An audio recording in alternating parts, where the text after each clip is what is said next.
we start with? Rock and roll. Tape 1. Let's go. All right, game 1, quarter 1. What's going on, y'all? New episode of antfrankpodcast. I'm Frank. And over here, not as talkative today. People are tired, it's the end of the weekend. But yeah, we appreciate everyone that's been checking in, giving us some good reviews, some constructive criticism, and, the purpose here is to continue to grow and giving y'all some great content. So if y'all got some topics you want us to discuss or anything else you think could augment our presentation style, feel free. And yeah, we're going to keep going at it, man. And how's your weekend? How's your week been so far? Weekend was good. What did I get into this weekend, man? I keep forgetting. Well, a little shopping, Christmas is around the corner, so I just a little bit shopping. And yeah, I haven't done that, though. Yeah. I didn't do that at all. Yeah. I may have to be like on the 24th. I go to the gas station and get those gifts, Hey, you want a Snickers bar?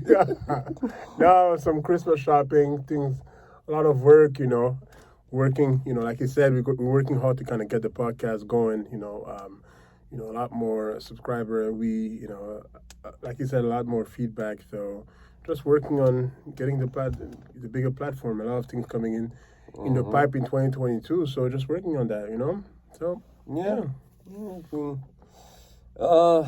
Yeah, I mean, from on my end, it's been a heavy week. Some stuff went down. I'm not going to talk about right now. But, I mean, this weekend was cool. A couple of friends of mine came from out of town, so we had some fun. Yesterday was a day full of L's. My car broke down. Some other engagements went down. And pretty much I sat home with some popcorn, and I was like, man, God didn't like me today, huh? I'm not a blasphemer, but woo, I took a lot of L's yesterday. But hey, today's a win. Like we're right here. We're going to give them some great content, some great conversation. Let's get it. What we got up first? I know you posted up something that you wanted to talk about regarding, sex toys is being sold in drugstores in America. So I think that's one thing that he definitely wanted to chime in. Are we living in how do we even, put this question as, are we living in a society that's over-sexualized, and by the representation of that is the sex toys being sold in a drugstore, basically.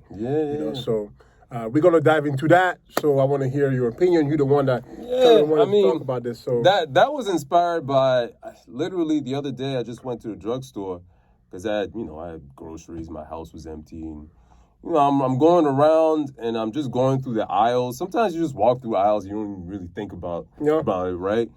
And then I stop and I'm like, hold up, is that what I think this is? And yeah, it was a full-on vibrator, and it was a whole section dedicated to sex toys. Out in the open in a drugstore where, minors and kids can also walk around. So I was surprised. I was like, yo, man, like, are we really that removed from the days where, you couldn't even necessarily buy a condom that easily? I don't know how far those days were, but, at this point where I feel like our society is so sexualized to the point that it's not even about sexual safety. And that's the thing, right? Condoms became more, I did a little bit of research about the history of condoms in the United States and the Western world. Condoms became more prevalent around the 60s and 70s when, diseases. 70s, you sure? Because I feel like they were living up life before HIV. They were living it up, man.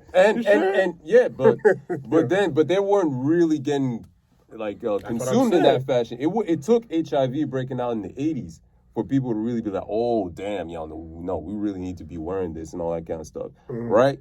But the fact that now you can get them anywhere and get them at the gas station or whatnot. I was like, yo, it's more about sexual health. It's more about health, preventing, these unwanted diseases, or if you're not ready to have a kid, making sure that situation is taken care of. But now we're also promoting sexual pleasure. So it went from health to pleasure, right? What do you think about that? I mean, I think there's just a lot of the sex industry is a $1 billion industry, and It's just another way to make money. It's just people. It's not about morality anymore. It's just about making money.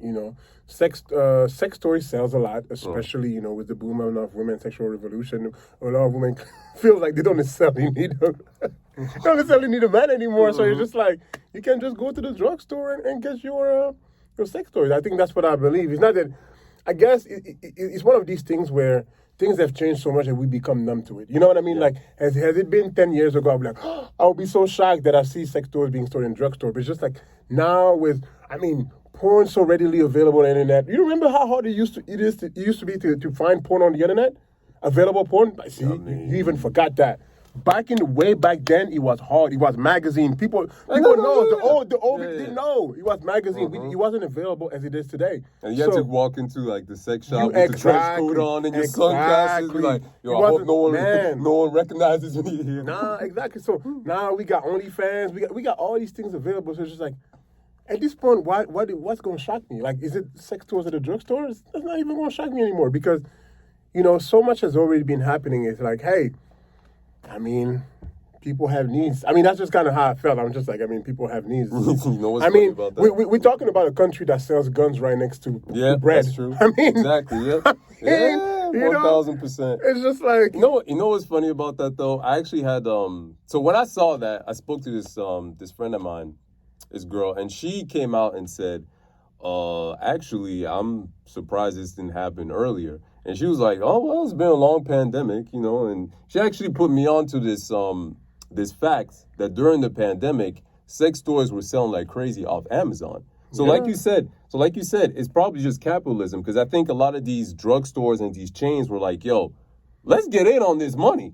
Plain and simple. Let's not just make Amazon that's already crushing us everywhere. Yeah. Let's get in on this money. Let's just make this more available for people so they don't have to wait for their package that may come in a couple of days or whatnot. Yeah. So, it was still a little shocking because I was like, man, I never would have thought you could buy that in a drugstore.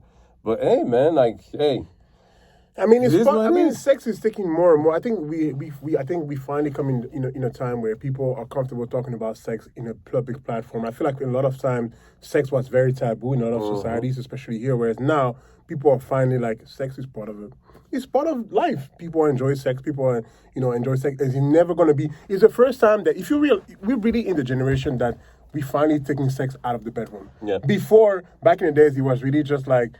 Whatever you do between behind closed doors, that's you and your partner. Nowadays, people just like come out and talk about the sexual preferences, talk about what they do, and that's just a representation of that. Nowadays, and the sex toys is not even just necessarily just for the woman. It might be for you and your partner. It's just like. Which gets us to my next point on this. Okay, so what is the next point? You and me, we're both men, right? Yeah. How do we feel about bringing sex toys into the bedroom? I'm good. Not saying. Again, it's just like things have evolved. I think back in the days, as men, I'm just going to give a man opinion. We looked at sex toys as a thing where, I'm not doing a good job enough. Like, it's all about ego. Exactly. Your ego is going to be like, wait, why? Like, why do you feel you need to be a sex toy? But you get to a point where you realize that it's just a different ways to kind of like, spice up the bedroom, the bedroom activities, basically. It's no different than the handcuff. It's no different than I was going to say the costumes, but you know what I mean? Like all the different, the role play and stuff. You know what I mean? I think if your partner enjoyed it, or if you enjoy it, you got to be open to it. Not everybody's going to be open to it. But again, it's more of an older school, traditional way that they just need that. But nowadays, just like everything has evolved. So, hey, man, I'm just like, hey, if you want to try it. Man, I'm all for it. Exactly. If it puts you to sleep quicker and I don't have to do as much work, hey, man, let's go. Yeah, man, I'm perfectly honest. I'm all for it because at the end of the day, man, as a man, one thing I had to just completely acknowledge is that I don't necessarily know every woman's body like that. So what I'm doing is not necessarily going to get her to where she wants to go, right? So if she wants to bring in, some, a PED that can help me out, whatever, and help her reach her nirvana, let's go ahead. But I think there's that, but there's also the point where sometimes people just want something different. You can't always do the same thing. If you're in a long-term relationship, you want to spice things up.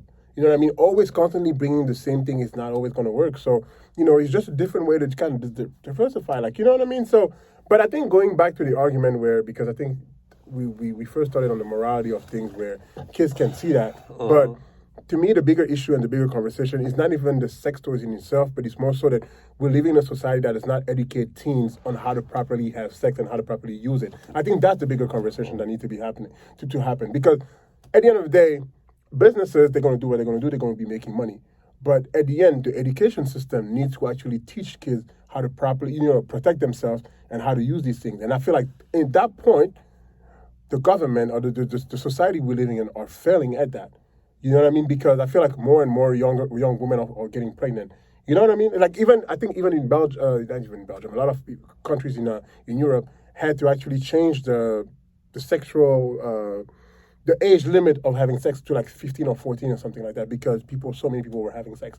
You know what I mean? So I think and it's just more all the things that goes with unprotected sex, with, unwanted pregnancy and this, that, and so. So to me, that's where the conversation needs to be happening. The fact that businesses are selling sex toys, I mean, I'm not really shocked. The business is meant to be making money.